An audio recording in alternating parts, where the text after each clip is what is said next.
So yun, shout out mga ka-DIY.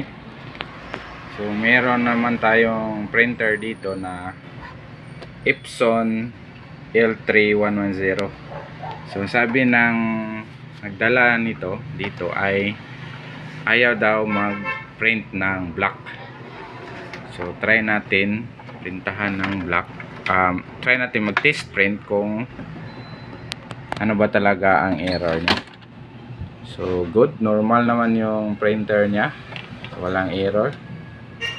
So mag-test print tayo. Ayan.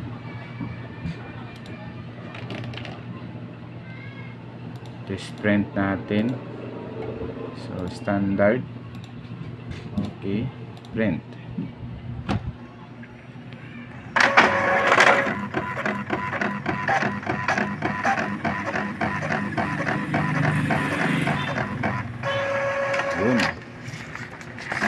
So ito siguro yung sinasabi na ayaw mag-print ng black. Meron naman pero ayan, putol-putol. Putol-putol po. So ito ngayon ang i-repair natin. So kung paano natin to i-repair. So meron akong tip sa inyo. Huwag nyo munang i-clean ang mga ganitong sira. Pwede nyo i-clean pero 1 hanggang 2 beses lang kayo mag cleaning pala, mag-cleaning. So huwag nyo i-cleaning ng maraming beses kasi masisira yung printer head nya mismo. So bubuksan natin tong printer ngayon. So yung sabi ko nga, pag ganitong printer L3110 may 2 rows kayo dito bago nyo maiangat tong pinaka-scanner nya. So yan, buksan na natin.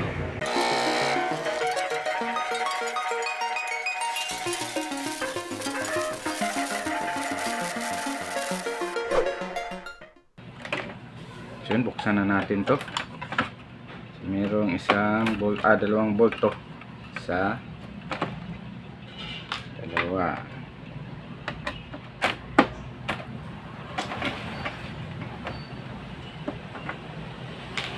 So bali ang gagawin natin ngayon ay di muna natin i-cleaning yung printer head. So titingnan muna natin sa loob kung meron bang wala na bang laman yung printer cartridge nya or damper. So ito po, kung nakikita nyo sa video, so yan po yung pinaka damper sa printer head. So black, yellow at saka magenta at saka cyan. So titingnan natin yung black ngayon. Tatanggalin natin to. So titingnan natin kung meron pa bang laman. So kadalasan kasi pag ganong error, walang hindi nagpiprint yung black. Ang ginagawa ay nagki-cleaning agad, cleaning ng cleaning. So ang tendency nun, pag walang laman yung printer cartridge or damper ay mag-overheat po yung printer head nyo. So yun, titingnan natin to.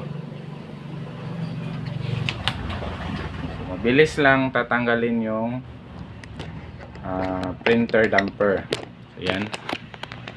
So pagtanggal ng printer damper, printer cartridge ay meron pong lock dito. Post nyo lang, tapos aangat to, hilahin nyo lang pataas. Yun. Meron namang ink. So puno naman siya. Yun yung pinaka head nya, nasa ilalim. So ang gagawin natin, dahil puno siya, so meron namang laman dito, ay ganito lang. So di po tayo magki-cleaning ngayon. So ang gagawin muna natin ay i-manual post natin to. So gagamit tayo ng sirens, yung ginagamit sa pang-injection. So bibili lang kayo niyan doon sa may mga drugstore. So yun.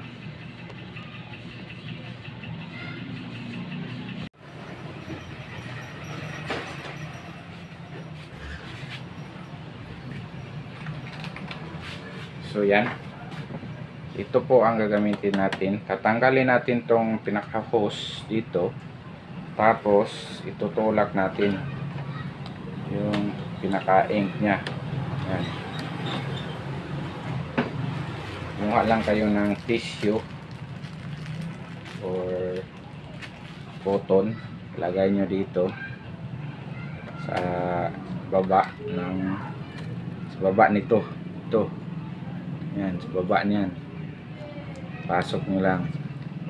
Tapos lagyan nyo ng hangin yung pinaka syringe. Tapos tapat nyo dito sa may lalagyan ng hose dito. Tapos blow nyo. Yan lang.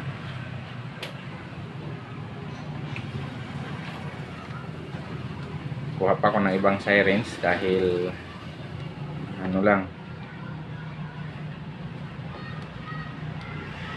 dito nyo itapat. Yan, blue.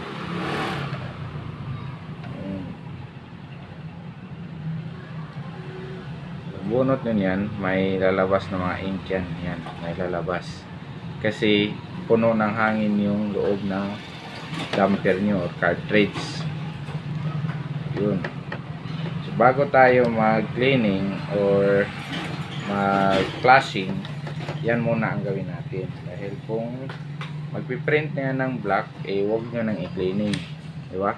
Saka nyo ibalik yung pinaka-hose nya. Yun, magti-test print tayo ulit.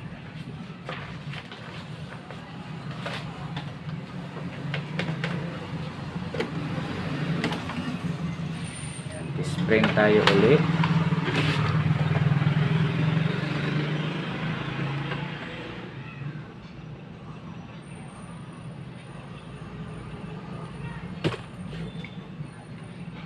Sensya na at magalaw yung video natin. Try natin mag-test print ulit. So, print tayo ng standard pa rin.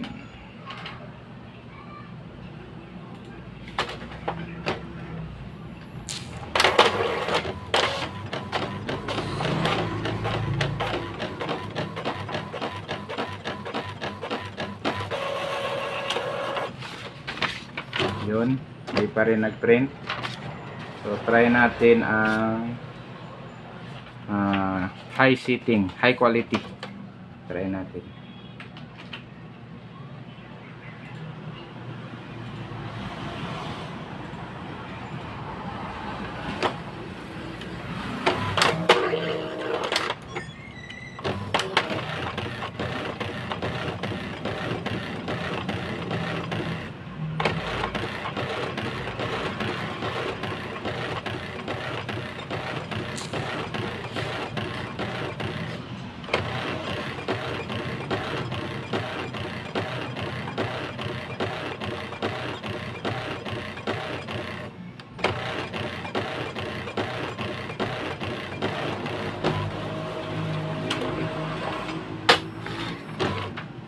So okay naman siya sa high quality.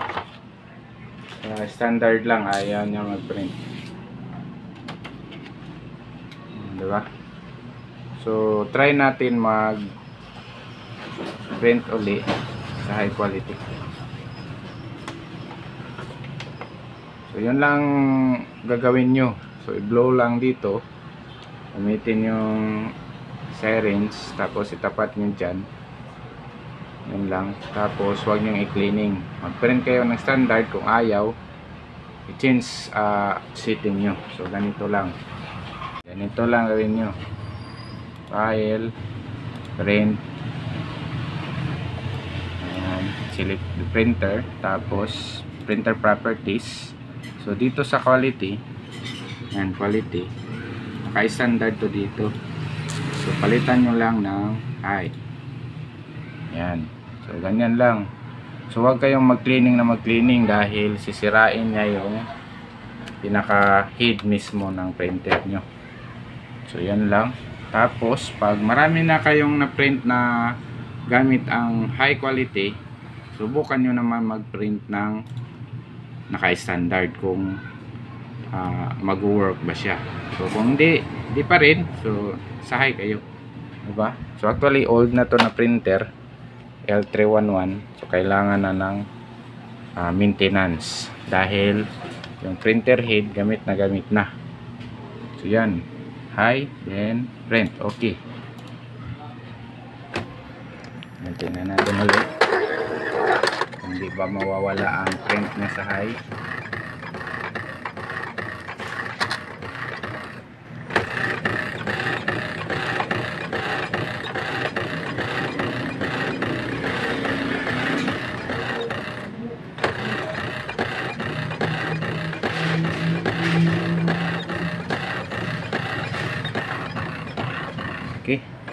Okay na yan. Yan lang.